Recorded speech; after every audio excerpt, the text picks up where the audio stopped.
नमस्ते दोस्तों।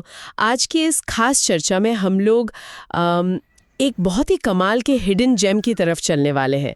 मेरा मतलब है दिल्ली का हौस खास डियर पार्क, जिसे लोग आदित्यनाथ झा डियर पार्क भी कहते हैं। हाँ बिल्कुल। और आज का हमारा मकसद यही समझना है कि एक तेज भागते शहर के ठीक बीच में ये नेचर और वाइल्ड लाइफ का परफेक्ट कॉम्बिनेशन कैसे मौजूद है, जिसे लंग्स ऑफ दिल्ली की कहा जाता है। सही कहा। और आपको बताऊं, जैसे हम पार्क में एंटर करते हैं ना, तो अचानक से मिलने वाली वो ग्रीनरी और फ्रेश हवा बहुत अलग फील देती है ना। और यहाँ आना भी तो बहुत आसान है। आरके पुरम या आईआईटी मेट्रो स्टेशन से सीधा वॉक करके आ सकते हैं। बिल्कुल। मुझे तो हमेशा लगता है जैसे ये एक जादुई पोर्टल हो। बाहर आपको दिल्ली का वो भयानक ट्रैफिक मिलेगा और अंदर आते ही अचानक एक शांत जंगल, एकदम अलग दुनिया लगती है। यही तो इसकी सबसे बड़ी खासियत है। असल में 1907 के दशक में जब दिल्ली में बहुत तेजी से अर्बनाइजेशन हो रहा था ना, तो उस इको हैबिटाट को बहुत सोच समझकर बनाया गया था। अच्छा, तो मतलब ये बस कोई नॉर्मल पार्क नहीं है जहाँ बस पेड़ लगा दिए गए हो? नहीं नहीं, बिल्कुल नहीं। इसका मेन मकसद यही था कि बढ़ते शहर के बीच यहाँ के फ्लोरा और फौना को बचाया जा सके, ताकि जानवरों को एक सेफ जगह मिल सके जहाँ वो बिना डर के रह सकें। वाह, ये तो बहुत ज़रूरी था। और अगर जानवरों की बात करें तो यहाँ के मुख्य आकर्षण वो स्पॉटेड डेयर है जो अपने बाड़ों में घूमते हैं। साथ में खरगोश और मोर भी हैं वहाँ। हाँ, और गिनी पिग्स भी दिख जाते हैं कभी कभी, अगर आप ध्यान से देखें। राइट। पर मेरे दिमाग में हमेशा एक सवाल आता है, क्या आम तौर पर इतने शोर शराबे वाले शहर के बीच ये जानवर सच में बिना किसी तनाव के या बिना स्ट्रेस के रह पाते हैं? ये बहुत अच्छा सवाल है। देखिए, ये पूरा एरिया एक इकोलॉजिकल सेंसिटिव जोन है। इसके आसपास के घने पेड़ और बादों की बनावट इन जानवरों को एक महफूज और शांत माहौल देती है। तो मतलब बाहर का शोर उन तक पहुंचता ही नहीं है, वो कंप्लीटली ब्लॉक हो जाता है। हाँ, लगभग बिल्कुल। वो पेड़ एक नेचुरल साउंड बैरियर का काम करते हैं और जानवरों को लगता है कि वो अपने प्राकृतिक जंगल में ही घूम रहे हैं। कमाल की बात है। और हिरन के बाड़े से आगे जब हम हौस खास झील की तरफ बढ़ते हैं तो नज़ारा और भी खूबसूरत हो जाता है। वहाँ जो डक्स और बर्ड्स हैं, उन्हें पानी में तैरते हुए देखना एक अलग ही एक्सपीरियंस है। सही कहा आपने।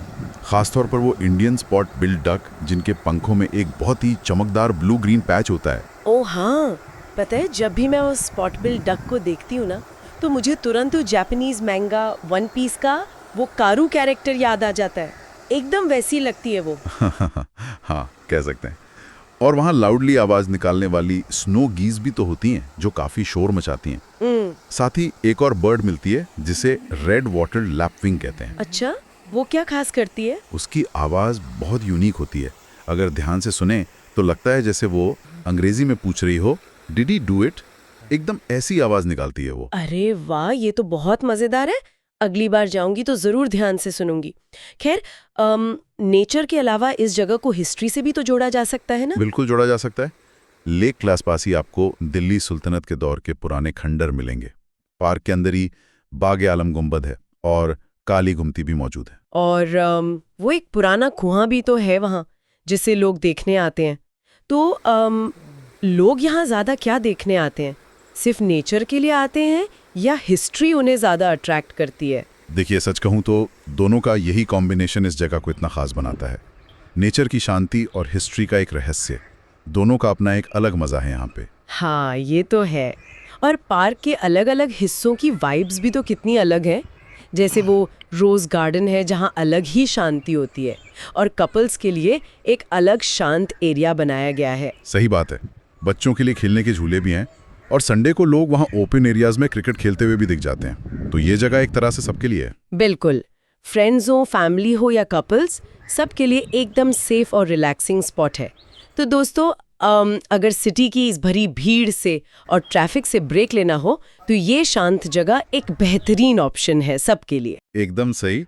और इस चर्चा को ख़त्म करने से पहले एक छोटी सी चीज़ सोचने वाली ये है कि इस तेज़ शहर ने ऐसे कितने और राज छुपा रखे हैं।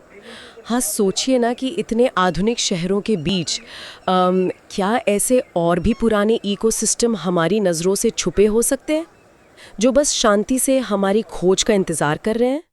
ज़रूर सोचिएगा इस बारे में।